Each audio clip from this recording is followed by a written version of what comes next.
علشان خاطر سعادتك لازلنا بنتكلم في موضوع مهم، لو كل إنسان قدر يتخلص منه هيصل بسهولة ويسر إلى سعادته، وإنت كمان هتصل بسهولة ويسر إلى سعادتك.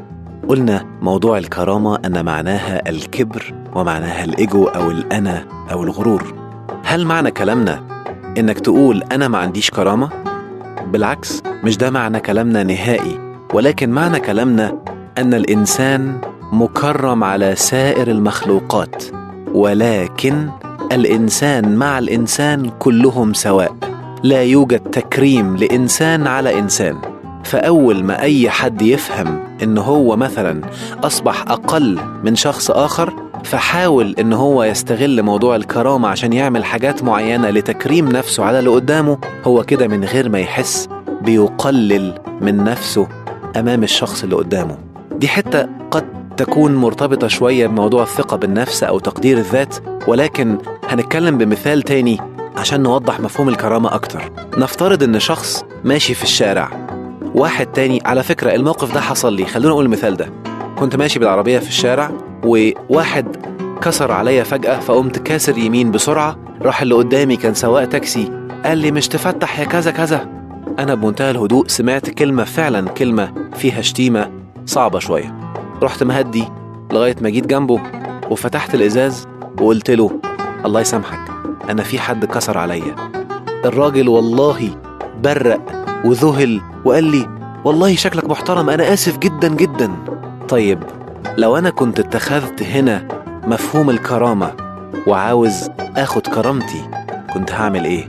كان ممكن أشتمه، كان ممكن أفتح الإزاز أو أزنق عليه زي ما بعض الشباب بيعملوا، كان ممكن أزنق عليه وأنزل أعمل وأعمل. هل كده أنا رفعت شأني قدامه؟ بالعكس، ممكن يشتمني أكتر، ممكن يوصل الموضوع لضرب، ممكن يوصل الموضوع لحاجات أكتر. في النهاية صدقوني لن يكون فيها رفعة للشأن. خلونا نستخدم كلمة رفعة للشأن بدل كلمة كرامة، لأن كلمة كرامة هفضل أقول وهكرر أنها كلمة سلبية، معناها الكبر، معناها أن أنا عاوز أشوف نفسي أحسن من الشخص اللي قدامي. يبقى أنا أحافظ على رفعتي وعلى علو شأني بثقتي بنفسي وثقتي بالله سبحانه وتعالى، وبالتعامل بأسلوب راقي. سيدنا محمد عليه الصلاة والسلام ماذا فعل مع الجار اليهودي اللي كان ساكن في نفس المكان، في نفس العمارة اللي هو ساكن فيها؟ كان بيضع القاذورات والقمامة أمام بيت النبي. سيدنا محمد كان بيأمر بنته تخرج تنظف المكان بمنتهى الهدوء وبرفعة، ما حاولش بمفهومنا ياخد بكرامته. سيدنا محمد لما جه في يوم لقى الشخص لم يضع القمامة أمام بيته، قال أكيد هو عنده ظرف، أنا هطلع أزوره. وهنا منتهى الرفعة ومنتهى الرقي. الراجل اللي كان بيهينه وكان شايفه إنسان كاذب وكان بيتهمه بالكذب وإنه رسول كاذب، أول ما شاف النبي الكريم عمل كده والعمل ده يرضي الله، ارتفع قدره في نظر اليهودي جدا، لدرجة أنه ذهل وقال لا يمكن يعمل كده إلا فعلا نبي، وأصبح عنده شخص كبير جدا وذو قيمة عالية جدا، وأعلن ساعتها إسلامه. صدقوني أول ما تنهج منهج الكرامة اعرف أنك بتهين نفسك وبتعمل حاجات يغضب عنها الله ويرضى عنها الشيطان. وأول ما تنهج منهج رفعة نفسك ورقي نفسك هتعمل حاجات يرضى عنها الله سبحانه وتعالى ويكرهها الشيطان، وهتلاقي نفسك في الآخر هادي مطمئن سعيد مستمتع. نكمل بعد الفاصل.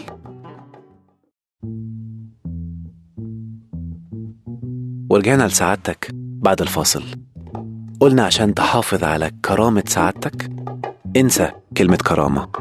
حلوة اللعبة دي، عشان أحافظ على كرامتي أنسى كرامتي. أيوة، كرامة هنا نخليها بالمعنى الإيجابي اللي هي الرفعة والرقي. انسى مفهوم الكرامة وتعامل مع الناس برفعة ورقي، ده هيعلي شأنك جدا قدام الناس. نيجي بقى نتكلم من مفهوم الطاقة شوية عشان نعرف التفسير العلمي للكبر والغرور والكرامة بيعمل إيه داخل الإنسان وبيؤثر إزاي على طاقته. الإنسان أول ما يتكبر على غيره بتنشأ بؤرة في مكان ما داخل الجسم، بتبقى بؤرة مولدة بصورة رهيبة للطاقات السلبية. هذه البؤرة تولد طاقات سلبية وتجذب كل الأفكار السلبية التي تؤدي إلى عدم راحة هذا الإنسان. بيفضل على طول يفكر أفكار سلبية جدا، وطاقته شغالة عمالة تجذب كل الحاجات السلبية لحياته إلى أن ينهي هذه البؤرة. إنهائها، ركزوا معايا شوية، بالعفو. العفو هو القاتل للكبر، العفو هو القاتل للإيجو وللكرامة بمفهومها السلبي. أول ما تعفو بتقتل هذه البؤرة ذات الطاقة السلبية داخلك، وتستبدل ببؤرة إيجابية عالية جدا جدا جدا. البؤرة دي بتطلع طاقة إيجابية من الجسم، وزي ما قلنا في حلقات قبل كده، هذه الطاقة الإيجابية بتجذب لحياتك كل حاجة من نفس الدرجة، بتخليك سعيد ومبسوط ومستمتع، وكل الخير بينهال عليك. أول ما تعفو، ولن تستطيع أن تعفو إلا إذا قتلت الكبر داخلك وقتلت الأنا أو الإيجو أو الكرامة. هيعلو شأنك، هتحس براحة، هتحس بهدوء، وستكون نفسك مطمئنة. ركزوا معايا شوية كده. ربنا قال في القرآن: وإن تعفوا أقرب للتقوى واتقون يا أولي الألباب. يا اللي عندكم مخ، يا اللي بتفكروا، يا أذكية، يا مبدعين. ذو اللب هو اللي واعي، اللي فاهم كويس قوي. وإن تعفوا أقرب للتقوى. طيب لما تتقي ولما تكون أقرب للتقوى، إيه اللي هيحصل لك في حياتك؟ ركز كده وشوف ربنا قال إيه: ومن يتق الله يجعل له مخرجا ويرزقه من حيث لا يحتسب. لأنك بمجرد ما تعفو وتتقي الله، قلنا في بؤرة ذات طاقة إيجابية هتبقى عالية جدا جواك، هتجذب لحياتك الخير والسعادة والهدوء والاطمئنان، وسينهال عليك الرزق من كل اتجاه. العلم الحديث أصبح يفسر كل المعلومات الدينية بصورة كأنك شايفها قدامك. أول ما تلاقي نفسك مش عارف تعفو، تأكد إن الكبر عندك عالي جدا. ولأن سيدنا محمد عاوز ينهي الكبر، قال في الحديث المشهور اللي فيه بعض الناس فهموه فهم أنا فهمه فهم تاني، أو بعض العلماء فهموه فهم تاني، قال: ما أسفل الكعبين من الإزار ففي النار. لأن زمان كان في مفهوم عند العرب إن اللي عاوز يتكبر على الغير بيلبس ثوب أو زي جلابية طويلة، وتفضل كل ما كان غني، كل ما كان في جزء منها على الأرض بيتجر وراه. ومن هنا جه مفهوم فستان العروسة، كل ما الديل كان طويل معناها علو شأن العروسة. فسيدنا محمد كان ماشي في الشارع، لقى واحد ماشي بيجر ثوبه على الأرض من الكبر والخيلاء، قام مشاور عليه وقايل: ما أسفل الكعبين من الإزار ففي النار، لكي يعلمنا ألا نتكبر.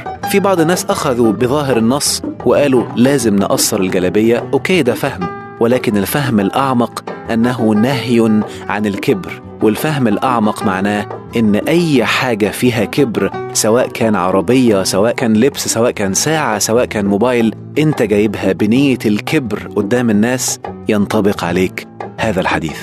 نكمل الحلقة الجاية إن شاء الله، وإزاي تصل إلى سعادتك بمنتهى الهدوء والسكينة.